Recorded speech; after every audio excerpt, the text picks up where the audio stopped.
안녕하세요. 조세금신문의 이지한 상무입니다. 오늘부터 권영지 기자와 함께 세금의 꼬리를 무는 이야기라는 제목을 갖고 세금과 금융에 대한 내용들을 같이 공부하고 배우는 시간을 마련했습니다. 권영지 기자 함께했습니다. 어서 오십시오. 네, 반갑습니다. 예. 햇병아리 권영지 기자입니다. 햇병아리 기자. 그래요. 권영지 기자가 우리 회사에 입사한 지 이제 한 두 달 두 달. 됐습니다. 네. 두 달. 예. 그야말로 햇병아리 기자인데 네. 권영기 기자가 지금 관세청에 출입하고 있잖아요. 네, 맞아요. 관세청에 가서 느낀 점은 좀 어때요, 분위기가? 일단은 그냥 보이지 않는 숫자만 상대를 하는 게 아니라 예. 어떤 물품을 가지고 음. 적발하고 단속하고 이런 좀 역동적인 조직이라는 생각이 들더라고요. 예. 네. 그러니까 물품이라는 얘기가 네. 우리나라에서 해외로 나가거나 네. 해외에서 국내로 들어오는 이런 이제 네. 물품들에 대해서 관세를 매기잖아요. 네, 맞아요. 이제 그 관세를 매기는 것이 관세청이고, 네. 그래서 관세청에 하는 일들에 대해서 이제 가서 열심히 취재를 하고 있는데, 네. 우리나라의 세금을 이렇게 크게 분류해 보면 네. 관세와 내국세로 나눌 수가 있어요. 그러니까 네. 관세는 지금 얘기한 대로 국경을 넘나드는 물품에 대해서 세금을 매기는 것을 관세라고 얘기하고, 네. 관세가 아닌 나머지 세금은 전부 다 이제 내국세가 되는 거예요. 그래서 네. 나중에 이제 우리가 세금의 종류에 대해서도 자세히 배우겠지만 네. 아주 간단한 그러면서도 꼭 우리가 알았으면 좋겠다 하는 이런 내용들에 대해서 같이 네. 좀 공부를 해봤으면 좋겠다 하는 생각이에요. 그래서 네. 햇병아리 권영지 기자와 함께 세금과 금융에 대해서 배워보는 세금의 꼬리를 무는 이야기 이제부터 시작하도록 하겠습니다.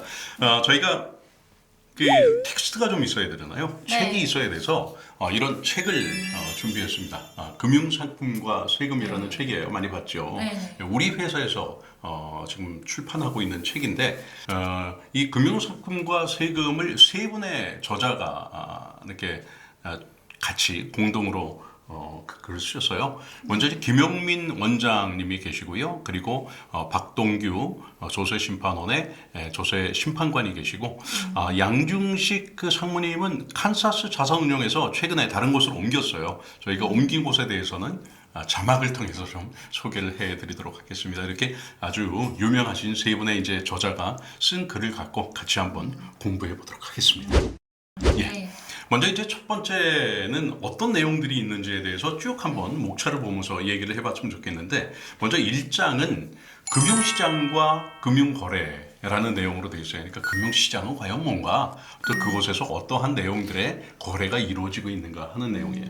그리고 2장은 이런 금융과 관련되어 있는 세금은 어떤 것들이 있는가에 대해서 공부를 해보자고요. 그러니까 금융이란 내용을 일단 먼저 이해를 해야 되고, 금융시장을 알아야 되고, 금융상품을 알게 되면 거기에 이 상품들을 사고 팔 때도 또 내가 보유하고 나중에 처분할 때도 네. 전부 다 세금이 이제 들어가게 되니까 그런 세금들은 어떤 것들이 있는가에 대해서 알아보고요.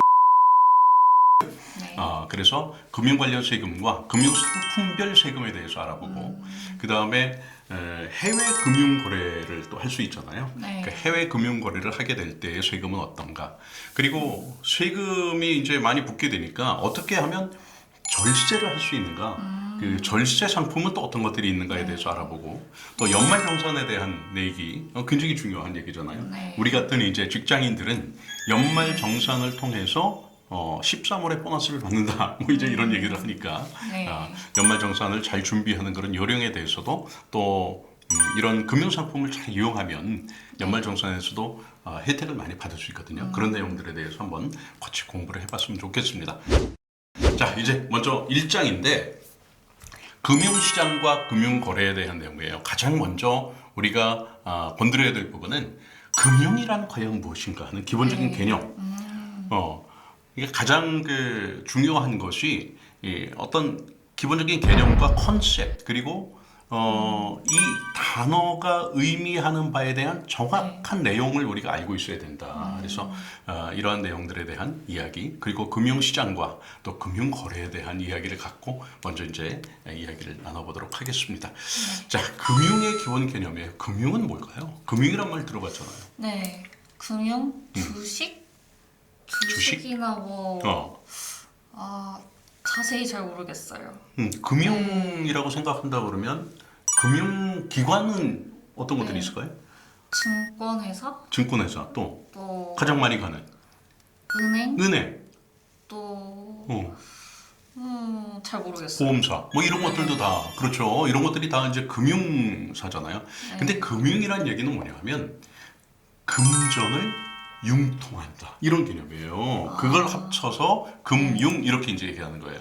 자금, 금전을 융통한다. 근데 융통한다는 말도 어렵잖아요. 네. 융통한다는 얘기가 그 빌려주고 네. 그리고 빌리는 거 이런 것들을 일반적으로 융통한다고 그래요. 옛날에 어른들이 있잖아 한 10만 원만 융통해줘 이런 얘기를 했었어요. 네. 요즘은 안 쓰는 말이잖아요. 네네. 그냥 돈 좀 빌려줘 이렇게 얘기하지. 네. 근데 괜히 이제 한자를 섞어 쓰면서 야 10만 원만 융통해줘. 근데 이런 얘기가 뭔 얘기냐면 돈을 좀 빌려달라는 얘기예요. 네. 그러니까 빌리고 빌려주는 것 가져 이제 좁은 의미로 보면 그런 것들이 금융이에요. 그러니까 금전을 융통한다. 영어로는 financing이라고 얘기를 하고요.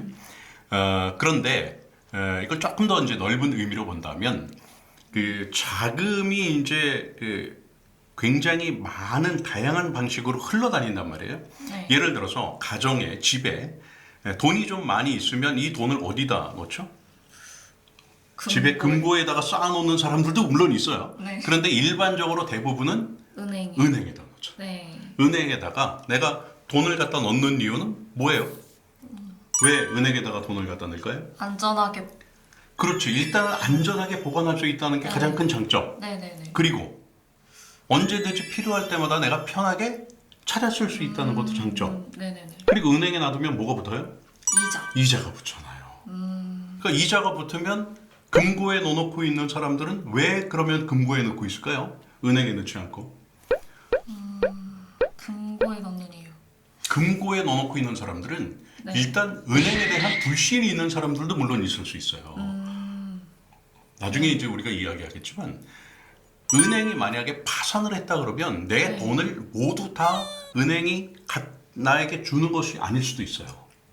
네. 그러니까 은행이 파산을 하면 내가 받을 수 있는 돈이 최대 5천만 원까지밖에 안 되게끔 현재 법상으로 돼 있는데 네. 뭐 물론 그런다고 해도 네. 은행이 파산해도 다른 은행이 또 인수를 하니까 그러니까 어느 정도는 보장이 되는데 네. 어쨌든 그 안전성은 그 뛰어나단 말이에요 은행이. 그런데 집에다가 보관하는 사람들은 그거를 잘 못 믿겠다 이런 경우도 있을 수 있고 네. 내 돈의 흐름을 남들이 아는 걸 싫어하는 거지. 그렇잖아요. 그런 경우들도 있죠. 근데 일반적으로는 돈이 있으면 우리는 은행에다가 이제 네. 보관을 하잖아요. 그래서 은행에다가 보관을 한다는 얘기는 돈이 어디에 지금 많이 있는 거예요. 나에게 많이 있으니까 있는 돈을 은행에다 갖다 넣어놔요. 그러면 은행은 그 돈을 갖고 어떻게 할까요? 융통할 것 같아요.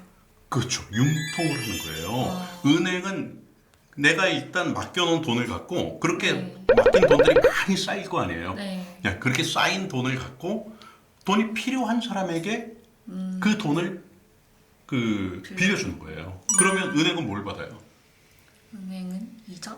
이자를 받아요. 내가 맡긴 돈에 대해서 은행은 이자를 지급하잖아요. 네. 그런데 빌려준 돈에 대해서 또 이자를 받잖아요. 이거를 예대 마진 이렇게 얘기해요. 예금과 대출에 대한 이자의 차이가 있죠. 네. 어떤 게 비싸요? 대출이 비싸죠. 대출이 비싸죠. 당연히 대출이 비싸죠. 그러니까 은행은 이 자금을 융통하면서 돈을 벌어야 되잖아요. 네. 그거를 예대 마진으로 버는 게 이게 가장 기본적으로 은행이 돈을 버는 방법이에요. 그러니까 자금을 모아서 그 자금을 필요한 곳에다가 기업이나 네. 아니면 또 어떤 곳에다가 내가 이제 일반 그 가정도 되겠죠, 그렇죠? 이런 곳에다가 돈을 빌려주고 거기서 이자를 받아서 그 예대 마진에 대해서 은행이 그 수익을 수취하는 네. 이런 방법을 이제 통해서 은행은 이제 돈을 버는 거예요. 그래서 금융이라는 기본적인 개념에 대해서 우리가 이야기를 했는데 금융은 자금을 빌려주고 빌리는 것. 그런데 가장 기본적으로 자금이 필요한 곳에 자금을 공급하고 그 대가로 이자를 받거나 또는 배당을 받거나 이런 이제 여러 가지 경제 활동을 가리켜서도 금융이라고 이야기를 한다. 이렇게 보고요.